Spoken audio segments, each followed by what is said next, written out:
अऊज़ुबिल्लाहिमिनश्शैतानिर्रजीम बिस्मिल्लाहिर्रहमानिर्रहीम अस्सलामु अलैकुम वरहमतुल्लाहि वबरकातुहू। सो कैसे हैं स्टूडेंट्स, आप लोग आ गए हैं एक और लेक्चर वीडियो के साथ वापस। उम्मीद करता हूँ आप सब खैरियत से होंगे। मैं भी अल्लाह का शुक्र ठीक हूँ। आज हम करने वाले हैं book MCQs of chapter number 5 which is the state of matter part 2 liquids.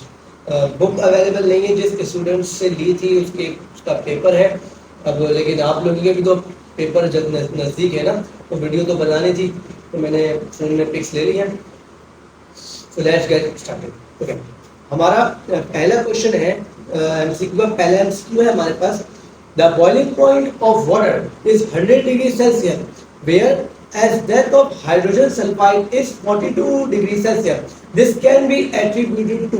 हमसे कहा जा रहा है कि बॉइलिंग पॉइंट ऑफ वाटर जो है वो आपका 100 डिग्री सेल्सियस है, और आपके पास जो बॉइलिंग पॉइंट है हाइड्रोजन सल्फाइड का वो आपके पास 42 डिग्री सेल्सियस है। इन दोनों में इतना डिफरेंस क्यों है कि वाटर 100 डिग्री पे जाके बॉइल हो रहा है और हाइड्रोजन सल्फाइड सिर्फ 42 डिग्री सेल्सियस पे बॉइल हो जाता है। तो इसके पीछे का जो रीजन है ना, वो आपके पास रीजन ये है कि वाटर में आपके पास होते हैं हाइड्रोजन बॉन्ड, दो हाइड्रोजन बॉन्ड होते हैं, और हाइड्रोजन बॉन्ड आपके काफी स्ट्रॉन्ग बॉन्ड्स होते हैं, स्ट्रॉन्ग बॉन्ड होते हैं जो कि आपका बॉइलिंग पॉइंट बढ़ा देते हैं। और हाइड्रोजन सल्फाइड में एक भी हाइड्रोजन बॉन्ड नहीं होता, क्योंकि जैसे मैं आपको बता देता हूँ, हाइड्रोजन बॉन्ड कब फॉर्म होता है? हाइड्रोजन बॉन्ड हमेशा फॉर्म होता है जब हाइड्रोजन आपका बॉन्ड बनाना है फ्लोरीन के साथ, नाइट्रोजन के साथ या फिर ऑक्सीजन के साथ। क्लियर है? हाइड्रोजन बॉन्ड कब फॉर्म होता है? जब आपका हाइड्रोजन बॉन्ड बनाता है फ्लोराइड के साथ, नाइट्रोजन के साथ या ऑक्सीजन के साथ। ये तीनों आपके हाईली इलेक्ट्रोनेगेटिव एलिमेंट्स हैं। स्ट्रॉन्गेस्ट सबसे ज्यादा हाईएस्ट इलेक्ट्रोनेगेटिविटी किसकी है? फ्लोरीन की, फिर नाइट्रोजन की और फिर ऑक्सीजन की। ठीक है, तो वाटर का बॉइलिंग पॉइंट इतना ज्यादा क्यों है आपके पास? क्योंकि वाटर के अंदर दो हाइड्रोजन बॉन्ड्स हैं। ओके, अब ऑप्शन रीड करते हैं। A smaller bond angle of H2S than water. Option B smaller radii of oxygen than sulphur. नहीं, ये भी वजह नहीं है। High ionisation potential of oxygen than sulphur, ये भी गलत ऑप्शन है। Tendency of water to form hydrogen bond, ये बात बिल्कुल ठीक लिखी हुई है, क्योंकि आपको मैंने यही बताया कि हाइड्रोजन बॉन्ड की वजह से ही उसका बॉइलिंग पॉइंट बढ़ जाता है। तो क्वेश्चन नंबर 1 का ऑप्शन नंबर डी हो जाएगा आपका correct. Okay, question number 2, liquid can form convex meniscus in a narrow glass tube when. Liquid है एक, वो आपका कॉन्वेक्स मिनिस्कस बना रहा है। जैसा तो ये बीकर है, इसके अंदर कोई फॉलोइंग लिक्विड है, कहते हैं वो कॉन्वेक्स मिनिस्कस। कॉन्वेक्स मिनिस्कस क्या होता है? ये होता है। अब मिनिस्कस आपके पास दो टाइप के होते हैं, एक कॉन्वेक्स और एक कॉन्केव। कॉन्केव यूं होता है लिक्विड है, कॉन्केव यूं होता है और कॉन्वेक्स यूं होता है। अब आपसे पूछा जा रहा है रीजन क्या है कि एक लिक्विड ये बना रहा है, एक लिक्विड ये बना रहा है। तो उसके पीछे का सिंपल रीजन ये होता है, ये समझने से पहले आप दो डेफिनेशन का कांसेप्ट समझिए। एक होती है आपके पास कोहेसिव फोर्स और एक होती है आपके पास एडहेसिव फोर्स। कोहेसिव फोर्स क्या होती है? Cohesive force is a force of attraction between the similar molecules. कि जैसे आपके पास, मैं यहां पे लिख के बताता हूं आपको, कोहेसिव फोर्सेस और आपके पास दूसरी तरफ होती है एडहेसिव फोर्सेस। ओके, ये दोनों ही आपके पास होती है फोर्स ऑफ अट्रैक्शन होती है, फोर्स ऑफ अट्रैक्शन होती है, फोर्स ऑफ अट्रैक्शन। लेकिन जो मेजर डिफरेंस है इन दोनों के बीच में कि कोहेसिव फोर्सेस आपके पास होती है बिटवीन सिमिलर एलिमेंट्स, और ये होते हैं बिटवीन डिफरेंट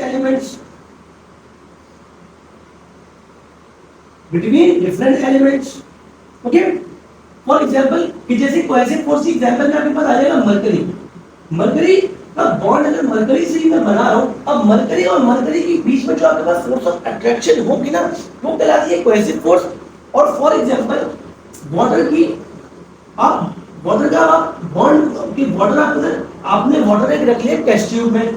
अब वाटर का मॉलिक्यूल इसकी जो ग्लास ट्यूब की जो सरफेस जो रिएक्शन कर रहा है ना, यह आपको कहलाएगा एडहेसिव फोर्स। क्यों? क्योंकि वाटर एक अलग एलिमेंट है और सरफेस ऑफ ग्लास आपके पास अलग है, तो कोई ना कोई अट्रैक्शन होगी यकीनन वाटर की इस ग्लास सरफेस के साथ। ओके, ये आपके एडहेसिव फोर्स है और ये कोहेसिव फोर्स है। रिवाइज करवा दे, कोहेसिव फोर्स एक फोर्स ऑफ अट्रैक्शन होती है बिटवीन सिमिलर एलिमेंट्स, कि जैसे मेरे पास अगर मरकरी है, कोई भी एलिमेंट ले लेके ना वाटर मॉलिक्यूल ले लिया, या तो एक बीकर में आपके वाटर है, तो वाटर के साथ जो अट्रैक्शन होगी वो आपकी कहलाएगी कोहेसिव फोर्स, और आपके पास वाटर के सरफेस के साथ इस बीकर के सरफेस के साथ जो उसकी अट्रैक्शन होगी वो आपके पास कहलाएगी एडहेसिव फोर्स। ओके, तो यही कुछ जा रहा है कि ये जो आपके पास जो लिक्विड है वो आपको कॉन्वेक्स मेनिस्कस क्यों शो कर रहा है? इसका सिंपल सा रीजन है कि क्योंकि अब आप देखें इसके अंदर जो लिक्विड है ना, उसकी आपस में उसकी सरफेस के साथ उतनी अट्रैक्शन नहीं है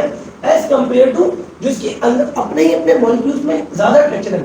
जब आपके अपने अपने मॉलिक्यूल्स में अट्रैक्शन ज्यादा होगी तो आपका हमेशा बनेगा कॉन्वेक्स मेनिस्कस, और जब आपका जैसा आपके पास बॉल के साथ रिएक्शन हो रहा है तो आपका कॉन्केव मेनिस्कस नेगेटिव बनेगा, क्योंकि आप कोई ना कोई आपकी attraction to different particles of है। तो मैं यहाँ पे लिख देता हूँ फॉर कॉन्वेक्स मेनिस्कस के पेपर में आपके पास अगर सवाल चेंज होके भी आए तो आप लिख सकें कि रीजन क्या है। कॉन्वेक्स मेनिस्कस के लिए आपके पास क्या होता है, वो adhesive forces are greater than adhesive forces, और फॉर कॉन्केव मेनिस्कस पेपर में आ सकते हैं कॉन्केव मेनिस्कस का भी, तो कॉन्केव मेनिस्कस के लिए आपके एडहेसिव फोर्सेस ज्यादा होती हैं as compare to cohesive forces, तभी आपका जो लिक्विड है वो आपका कॉन्केव मेनिस्कस फॉर्म कर देता है। ठीक है, अब इस वाले क्वेश्चन के ऑप्शन रीड कर लेते हैं। ऑप्शन ए है आपका cohesive forces are stronger than adhesive forces, बिल्कुल यही जवाब है आपका, ऑप्शन नंबर ए भी जवाब है। लेकिन मैंने आपको क्या समझाया था, हमेशा चारों ऑप्शन रीड करें, क्या पता कोई बेहतर ऑप्शन हो। एडहेसिव फोर्सेस आर स्ट्रॉन्गर, गलत, cohesive forces and adhesive forces are equal in strength, ये तो हो ही नहीं सकता, तो आपका ऑप्शन नंबर ए हो जाएगा correct. Question number 3, which one of the following statement is incorrect, मतलब कौन सी बात गलत लिखी हुई है। viscosity is the resistance against the flow of liquid, बिल्कुल सही लिखा है। liquid possess definite volume, बिल्कुल सही है। one feel sense of cooling after bath due to condensation, okay ये बात गलत लिखी है, क्योंकि जब आप नहाते हैं आपको जो ठंड लगती है वो आपको होती है ड्यू टू एवापोरेशन। आप जो बात लेते हैं आपके पास जो आपको जो ठंड लगती है, आपको जो कूलिंग इफेक्ट आता है वो आपका होता है एवापोरेशन की वजह से, नॉट फॉर कंडेंसेशन। कंडेंसेशन तो एक अलग प्रोसेस हो जाएगा, उसका आपके पास बाथिंग से आई थिंक कोई ताल्लुक नहीं है। और ऑप्शन डी आपके पास सब्लिमेशन इज एंडोथर्मिक प्रोसेस, देखिए बिल्कुल ठीक है। फिर ऑप्शन सी गलत है आपका, तो आपका क्वेश्चन नंबर 3 का क्या हो जाएगा, ऑप्शन सी करेक्ट हो जाएगा।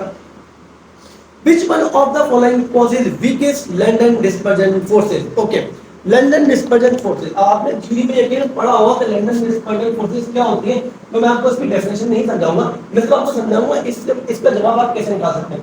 आपके पास सबसे पहले लिख लीजिए London dispersion forces. Okay, London dispersion forces क्या होती है, हमेशा नॉन पोलर मॉलिक्यूल्स के बीच में होती है। बेस्ट एग्जांपल क्या रहती है लंदन डिस्पर्जन फोर्सेस की, हमारा हैलोजेंस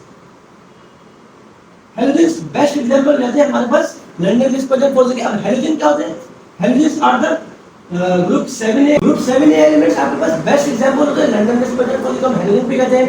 अब लिख लेते हैं इसके पास 7a के क्या एलिमेंट होते हैं, क्लोरीन, ब्रोमीन एंड आयोडीन, ये चार मॉलिक्यूल्स आपके पास होते हैं ग्रुप 7a के अंदर।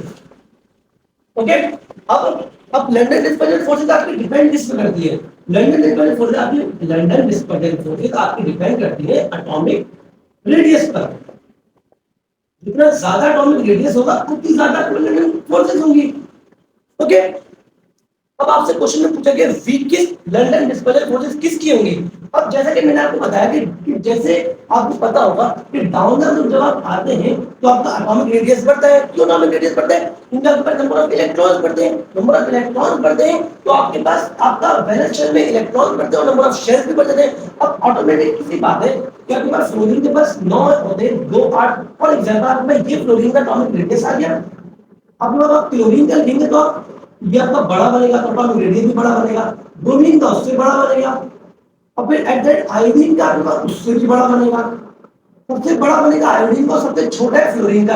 आपसे क्वेश्चन में यही पूछा गया वीकेस्ट लंदन डिस्पर्जन फोर्सेस किसकी है, तो वीकेस्ट लंदन डिस्पर्जन फोर्सेस आपकी फ्लोरीन की। तो देख लेते हैं कौन सा ऑप्शन में फ्लोरीन आपके पास मौजूद है। ऑप्शन नंबर बी में आपके पास फ्लोरीन, तो इसका करेक्ट ऑप्शन क्वेश्चन नंबर 4 का करेक्ट ऑप्शन है option number B. Okay, let's move to next question, question number 5। Hydrogen bond is not found in, अभी मैंने आपको बताया हाइड्रोजन बॉन्ड किस किस के साथ बनता है। हाइड्रोजन बॉन्ड आपका फॉर्म करता है जब भी आपके पास कोई हाई इलेक्ट्रोनेगेटिव एलिमेंट हो। तो आपके पास केमिस्ट्री में हाई इलेक्ट्रोनेगेटिव एलिमेंट है फ्लोरीन, नाइट्रोजन एंड ऑक्सीजन। तो आपने यहाँ पर देखना है कि आपको इन तीन में से कौन किस में आपके पास किस कंपाउंड में ये तीन एलिमेंट्स नहीं है। जिस कंपाउंड में ये एलिमेंट्स नहीं होंगे वो आपका वहां पर आपका हाइड्रोजन बॉन्ड फॉर्म नहीं करेगा। ठीक है, ऑप्शन चेक करते हैं। वाटर, अभी आपको क्वेश्चन में बंद बताया वाटर के पास दो हाइड्रोजन बॉन्ड होते हैं, तो ये तो आपको कंफर्म फॉर्म करेगा ही करेगा। मीथेन, देखिए मीथेन में आपके पास CH4 के पास एक भी वो नहीं है, इनमें से कोई भी एलिमेंट नहीं है, आपका करेक्ट जवाब यही हो जाएगा। बाकी ऑप्शन भी देखते हो, ऑप्शन सी अमोनिया, इसमें आपके पास नाइट्रोजन के साथ हाइड्रोजन बॉन्ड बना रहा है, तो यहाँ पे आपके पास कंफर्म बनेगा ही बनेगा hydrogen bond. HF hydrogen fluoride, इसमें भी आपके पास कंफर्म हाइड्रोजन बॉन्ड बनेगा ही बनेगा। तो आपका करेक्ट ऑप्शन क्या हो जाएगा? Option B. Question number 6, the boiling point of different liquids may be different at the same external pressure due to कि different molecules है, उनका boiling point different क्यों है? जैसे water है उसका boiling point अलग है, पेट्रोल का अलग है, मरकरी का अलग है, different molecules का अलग अलग क्यों आ रहा है? इसकी वजह होती है वहाँ पे उनके बीच में जो attraction होती है, जो intermolecular forces होती हैं, वो होती है different। इसी वजह से आपका उनका boiling point होता है different। Question number 7, which statement is incorrect about evaporation? तो आपके पास पहली स्टेटमेंट है it is an exothermic reaction, या आपके पास ये पहली स्टेटमेंट ही गलत लिखी है क्योंकि आपको एवापोरेशन होता है एंडोथर्मिक रिएक्शन, क्योंकि एवापोरेशन में आपको एनर्जी इन्वेस्ट करनी पड़ती है, तो आपका वो होता है एंडोथर्मिक रिएक्शन, उसमें एडिशन ऑफ एनर्जी होता है। ऑप्शन बी देख लेते हैं, it is a reverse process of condensation, yes कह सकते हैं ये बात हम। Option C, it occurs at all temperature and pressure, yes ये बात भी बिल्कुल ठीक है, क्योंकि आपके पास जो एवापोरेशन है इसको ऐसे समझें कि जैसे मैंने बाउल में पानी गर्म करने के लिए रख दिया आपके पास, तो आपने इसको तकरीबन 100 डिग्री तक लेके जाएंगे तो आपको हाई टेंपरेचर पे हो गया, और जैसे आपके पास जो समुद्र वगैरह होते हैं वहां पे भी जब आपके पास तेज धूप पड़ती है पानी के अंदर, तो वहां पे भी थोड़ी थोड़ी एवापोरेशन हो रही है, पानी वहां पे भी हल्का हल्का एवापोरेट हो रहा होता है, तो वहां पर भी आपके पास एवापोरेशन हो रही होती है। तो ये बात तो बिल्कुल ठीक है कि एवापोरेशन आपके पास हर टेंपरेचर पे और हर प्रेशर पे हो रही होती है। It causes cooling effect, yes evaporation आपको कूलिंग इफेक्ट शो करता है। तो आपका करेक्ट ऑप्शन क्वेश्चन नंबर 7 का हो जाएगा ए ऑप्शन। ओके, क्वेश्चन 8 की तरफ बढ़ते हैं। Which one of the following show maximum surface tension, वो वाला आपके पास मैक्सिमम सरफेस टेंशन शो करेगा जिसमें सबसे ज्यादा आपके पास इंटरमॉलिक्यूलर फोर्सेज होगी। तो मरकरी आपके पास है सबसे ज्यादा इंटरमॉलिक्यूलर फोर्सेज, याद करने वाला सवाल है, याद कीजिएगा। इसका जवाब है option number B mercury. Question number 9, a non polar molecule with bigger size will experience, अभी मैंने आपको बताया कि नॉन पोलर मॉलिक्यूल आपके पास और किस फोर्सेज में आपके पास सबसे ज्यादा नॉन पोलर मॉलिक्यूल होते हैं, लंदन डिस्पर्जन फोर्सेज। ओके, जो कि आपका हेलोजेंस होते हैं। तो आपका करेक्ट ऑप्शन हो जाएगा ऑप्शन नंबर ए। ठीक है, अब question number 10, cooling time is reduced in a pressure cooker because, pressure cooker में जो कुकिंग टाइम है वो क्यों रिड्यूस होता है, इसके बीच में फिनोमेना क्या लग रहा है वहां पे? ओके, क्यों? क्योंकि देखें कुकिंग प्रेशर कुकर में आपका जब आप प्रेशर कुकर में जब आप डालते हैं तो प्रेशर कुकर में आपका बॉइलिंग पॉइंट बढ़ जाता है। क्यों बढ़ता है? क्योंकि वहां पे सबसे पहले आप ये समझे कि जब आप प्रेशर कुकर में डालते हैं वहां पे आपका बॉइलिंग पॉइंट बढ़ जाता है।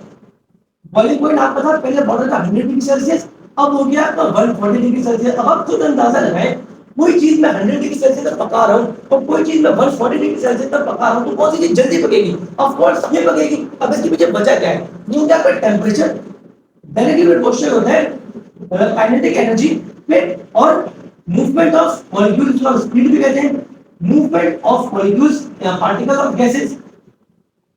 टेंपरेचर का डायरेक्टली प्रोपोर्शनल है तो काइनेटिक एनर्जी ऑफ मॉलिक्यूल और मूवमेंट ऑफ पार्टिकल।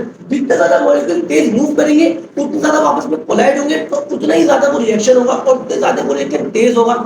इसी वजह से प्रेशर कुकर जो होता है वो आपका कम से कम टाइम में खाना कुक कर देता है। यही एक रीजन होता है कि वो आपका बॉइलिंग पॉइंट बढ़ा देता है। बॉइलिंग पॉइंट बढ़ने से क्या होता है? टेंपरेचर बढ़ता है। टेंपरेचर बढ़ने से क्या होता है? उनकी काइनेटिक एनर्जी बढ़ती है। काइनेटिक एनर्जी बढ़ती है तो क्या होता है? मूवमेंट, पार्टिकल्स की जो कोलिजन होता है, मूवमेंट होती है, वो तेज हो जाती है और इसी वजह से आपको खाना जल्दी पहुंच जाता है। ओके, उम्मीद करता हूँ आपको ये 10 सवाल चैप्टर नंबर 5 के समझ आए होंगे। अगर आपको कोई प्रॉब्लम है, कोई क्वेरी है, आप मुझे कमेंट करके बता सकते हैं। पूरी कोशिश करूंगा आपका कॉन्सेप्ट क्लियर कर दूं। ओके, उम्मीद करता हूँ आपको लेक्चर समझ आया होगा। अगर लेक्चर समझ आया है, अगर मेरा पढ़ाना आपको समझ आ रहा है, प्लीज लाइक और सब्सक्राइब जरूर कीजिएगा, ताकि मैं मोटिवेट रहूं और आपके लिए ऐसे और लेक्चर्स लाता रहूं। ठीक है, दीजिए मुझे इजाजत, तब तक के लिए अल्लाह हाफिज।